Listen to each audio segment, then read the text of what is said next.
In every life, there comes a moment when the soul trembles, when the mind is torn between what is right and what is easy, when we find ourselves on the battlefield within, staring at our own doubts, fears, and weaknesses. That is where chapter 2 of the Bhagavad Gita begins. It is not merely a conversation between a warrior and a charioteer. It is a whisper from the divine to the distressed heart of humanity. It is the call to rise, not in arrogance, but in purpose. Not in aggression, but in alignment with truth. We are all Arjuna, and Krishna's wisdom is for each of us. Arjuna's despair and the human condition.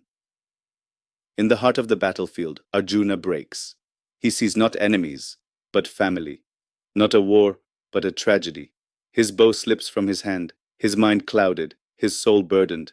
He sinks into confusion, questioning everything he believed.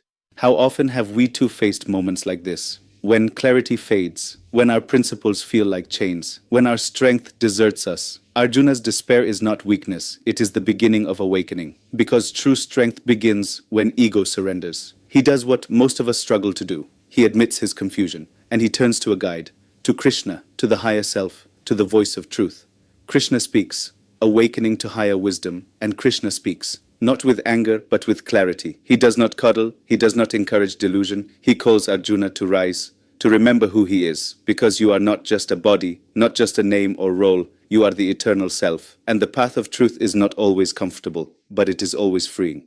Krishna reminds Arjuna of the timeless law, that the soul is unbreakable, indivisible, immortal. The body is a garment. Life and death are mere transitions. The wise see beyond appearances. In every word, Krishna brings light to the fog of doubt. The nature of the soul. You were never born. You will never die. You are not the flame. You are the fire, not the wave, but the ocean. You are consciousness itself. The soul cannot be cut, burned, drowned, or dried. It is beyond all elements, all suffering, all limitation. Why fear death when the real you is untouched by it? Why mourn the passing of forms when essence is eternal? When we recognize ourselves as the soul, fear loses its grip. Anxiety fades. Grief softens. Because we realize we are here to learn, to grow, to serve, to rise. Clarity of action and duty. Still, Arjuna hesitates. He knows the soul is eternal, but what about action? Should he fight? Should he retreat? Krishna brings him and us back to purpose. You are a warrior. Your nature, your dharma, is to stand for righteousness. To abandon your duty out of fear is not compassion, it is confusion. Each of us has a sacred role, not imposed but revealed through life. To discover that and to act on it with integrity is the heart of spiritual living. Do not act for rewards. Do not act out of fear. Act because it is right. Rise above emotions, or the stoic warrior.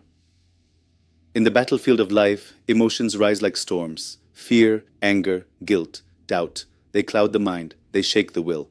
Krishna does not say suppress them. He says, see them. Let them rise and fall, but do not let them rule you. Be steady. Be grounded. Be like a flame that does not flicker in the wind. When you act from clarity, not compulsion, you become powerful. When you rise above your lower self, you awaken your higher self. Karma Yoga, the path of selfless action. What is the secret of peace? Krishna reveals it. Selfless action. Do your duty without attachment to the outcome. This is Karma Yoga. It is not renouncing action, but renouncing anxiety. Not escaping life, but engaging it fully with a pure heart. Work as worship. Let each task be an offering. Success is not yours. Failure is not yours. Only action belongs to you. This is freedom. This is mastery. To work without craving. To give without expecting. To act without ego. Equality in success and failure. Treat success and failure the same. Treat honor and dishonor the same. Praise and blame. Profit and loss. Pleasure and pain. They come and go like seasons. But you, the steady soul, remain. The wise are not shaken by ups and downs. They are rooted in something deeper. They know that external events are just ripples on the surface. The ocean within is calm. Let go of the need to win. Let go of the fear to lose. Stand firm in your effort. Let the results unfold as they must, transcending the temporary.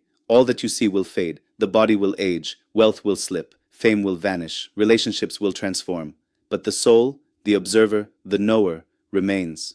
Why cling to what changes when you are meant for what lasts? Why attach to the fleeting when you carry the eternal? True peace comes when you recognize the temporary for what it is and root yourself in the timeless. The sage of steady wisdom. Who is wise? Not the one with many words, but the one with inner stillness. The one who walks through life untouched by highs and lows. Their mind is like a deep lake, clear, calm, and vast. Desires do not disturb them. Praise does not inflate them. Criticism does not deflate them. They live in the world, but not of it. They act, but do not react. They give without seeking. They serve without pride.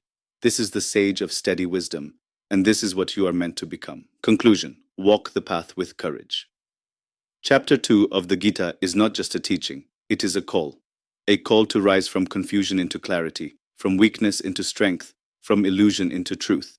You are not small. You are not broken. You are not helpless. You are the soul, unborn, undying, full of light. You are here to act with purpose, to live with courage, to awaken to the divine within. So pick up your bow, face your battle, listen to the higher voice within, and walk your path with fearless faith, because you were never meant to shrink. You were meant to rise. This is the Gita. This is your story.